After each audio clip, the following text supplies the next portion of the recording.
Le module 1 de la formation à l'utilisation de l'OCS GE2 à l'aide du logiciel QGIS 3.10 est consacré au téléchargement et à la visualisation de la donnée. Dans ce module, nous allons voir 6 points. Tout d'abord, comment télécharger la base de données depuis la plateforme GeoGrandTest. Ensuite, nous allons voir comment ouvrir le projet QGIS prêt à l'emploi mis à disposition par GeoGrandTest, mais aussi comment ouvrir la base de données depuis un projet vierge de QGIS, comment appliquer la sémiologie officielle sur la base de données, comment installer et utiliser le plugin GeoGrandTest disponible pour QGIS et comment sauvegarder le projet QGIS en cours. La base OCS GE2 est disponible en téléchargement par département depuis la plateforme GeoGrandTest à cette adresse. À la date de la vidéo, seul le département du Bas-Rhin est disponible en téléchargement.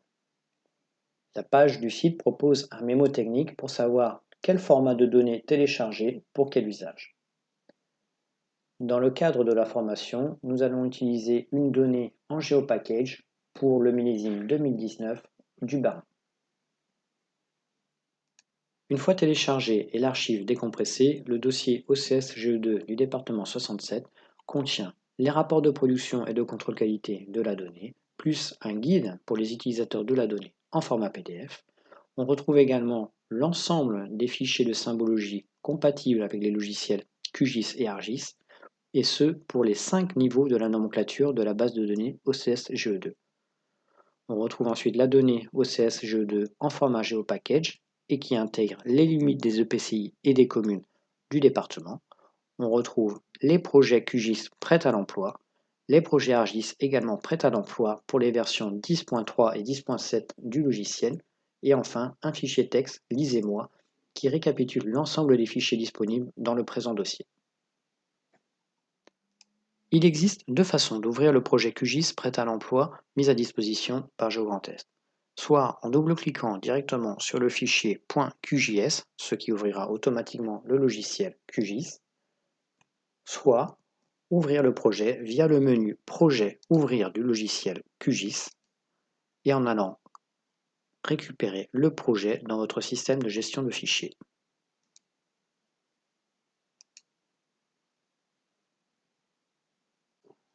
Le projet s'ouvre sur un niveau de zoom important, au 1/3 millième environ. La raison est d'éviter la lourdeur d'affichage de la donnée vectorielle à l'échelle du département. Le projet se compose des découpages administratifs suivants, EPCI et communes, d'une occupation du sol OCS GE2 déclinée au niveau 5 de la nomenclature et au niveau 1 à 4 de la nomenclature. Ici, la symbologie appliquée correspond au niveau 4 de la nomenclature. Enfin, une orthophotographie est disponible pour faciliter l'affichage de l'OCS GE2.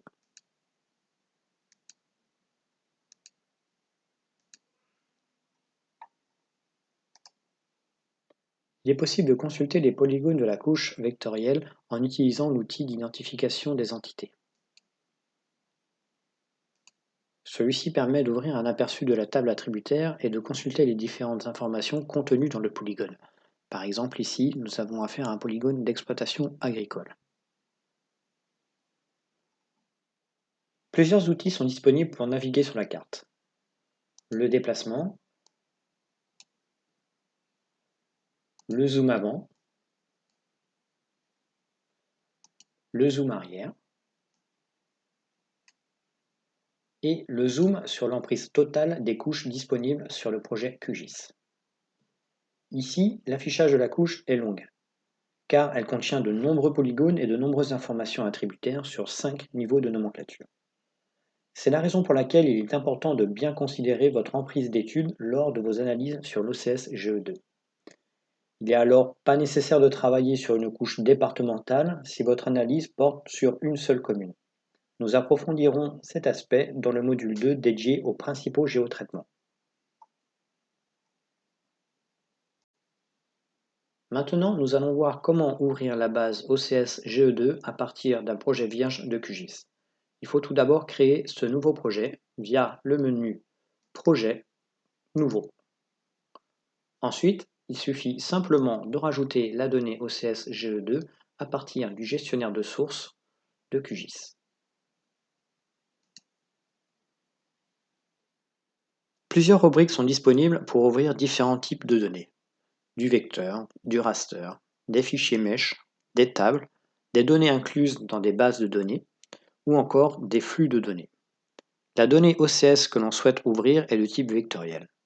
Je me positionne donc sur la rubrique vecteur. Je peux y accéder soit en ciblant directement le fichier, soit en ciblant le répertoire dans lequel il est contenu, la base de données dans laquelle elle est contenue, ou encore un protocole en ligne. Je viens ensuite spécifier le chemin de la source de données via le menu Parcourir. Je viens cibler ensuite la donnée OCS GE2 mise à disposition par GeoGrandTest en format GeoPackage. Je l'ouvre et j'ajoute à la carte. Le format GeoPackage peut contenir plusieurs données. Ici, ce GeoPackage contient les limites de commune, les limites de PCI et la couche OCS GE2. Je choisis de n'afficher que la couche OCS GE2. Et je ferme le gestionnaire de source.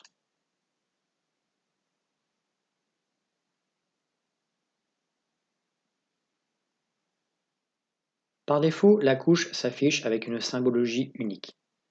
Je vais vouloir maintenant appliquer la sémiologie officielle de l'OCS GE2. Pour cela, je vais me rendre dans les propriétés de la couche en cliquant droit sur le nom de la couche, puis propriétés. De nombreuses rubriques sont disponibles pour consulter les informations générales de la couche, gérer la symbologie, gérer des formulaires ou encore gérer la métadonnée de la couche.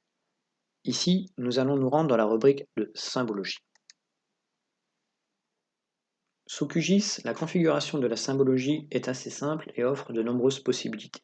Tout d'abord, celle d'appliquer un style prédéfini, d'appliquer une symbologie unique, catégorisée, graduée, selon un ensemble de règles basées sur la table attributaire. Il est possible de configurer le remplissage et le contour de la symbologie, ou encore de configurer le rendu de couche, notamment pour gérer la transparence de celle-ci.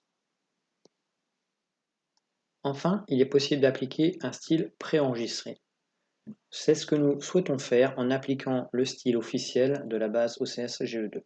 Pour cela, je me rends dans la rubrique Style, Charger le style, et je viens cibler le fichier de style mis à disposition par GeoGrandTest.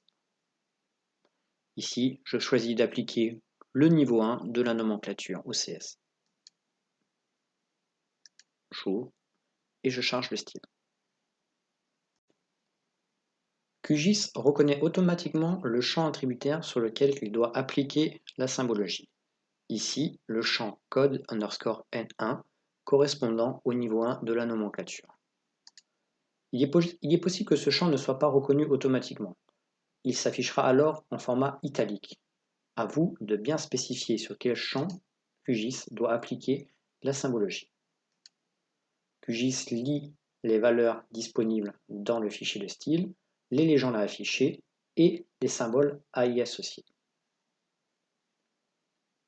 J'applique la nomenclature et je valide les propriétés de la couche.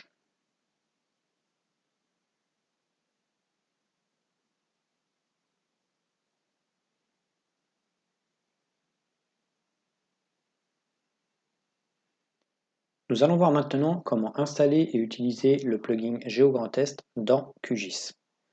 Il s'agit d'une extension qui donne accès au catalogue de données de la région Grand Est, en particulier les orthophotographies disponibles sur la région. Rendez-vous dans le menu Extensions, Installer et gérer les extensions. Recherchez l'extension GeoGrandTest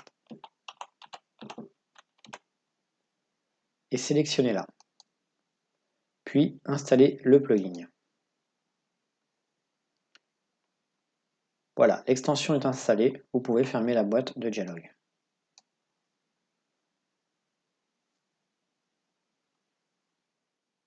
L'extension affiche automatiquement une barre latérale avec l'accès aux différentes données de la région. Vous pouvez y accéder autrement via le menu Extensions, GeoGrandTest, afficher le panneau latéral. Le catalogue nous donne accès à de nombreuses données métiers très utiles en flux. Ici, ce qui nous intéresse, c'est d'afficher les vues aériennes disponibles pour le département 67. Je me rends dans le dossier Vues aériennes. Ici, j'ai le choix entre des vues aériennes récentes en vraie couleur, RVB, ou des vues aériennes récentes avec le canal du proche infrarouge.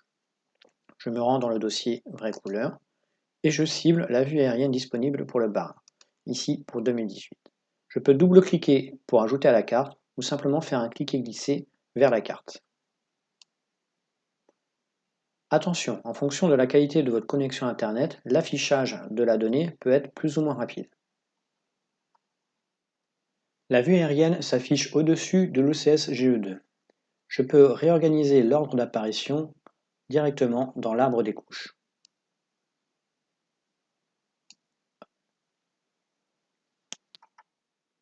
Je peux également configurer la transparence de la couche OCS GE2 pour apercevoir l'imagerie qui se trouve en dessous.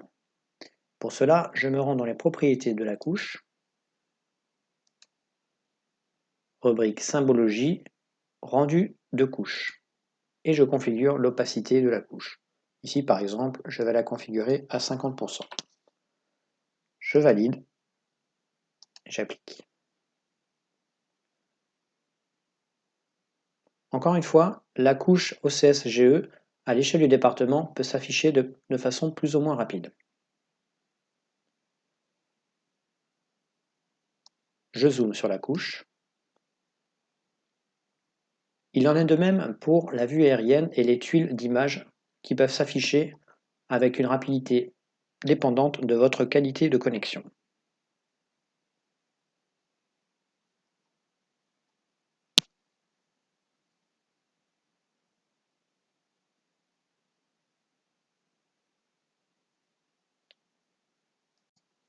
Il ne me reste plus qu'à sauvegarder ce nouveau projet QGIS.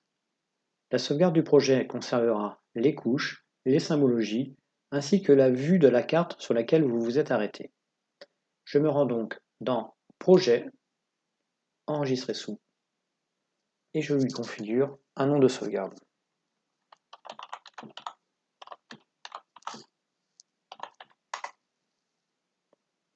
J'enregistre. Et voilà.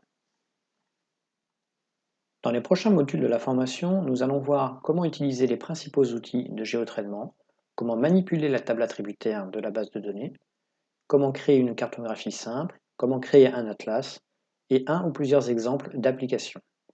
Merci de votre attention.